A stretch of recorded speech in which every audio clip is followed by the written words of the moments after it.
Parcul Titanel. Aceștia sunt doi dintre puii de o lună născuți sub scară. Ne-am făcut orez fiert cu ficat de pui și cu ulei și le-am pus și bobițe. Văd că mănâncă, deși au doar o lună, uitați că mănâncă.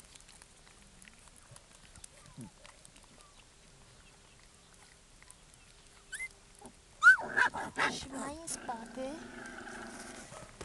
mai sunt încă doi pui, nu știu dacă se vede, cu mama lor, doi pui vii.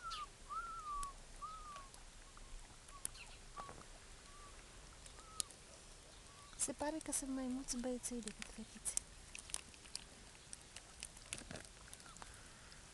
Doamne ajută, să sperăm că o să putem să-i castrăm pe toți, să le găsim rost. E miraculos că au supraviețuit peste iarnă.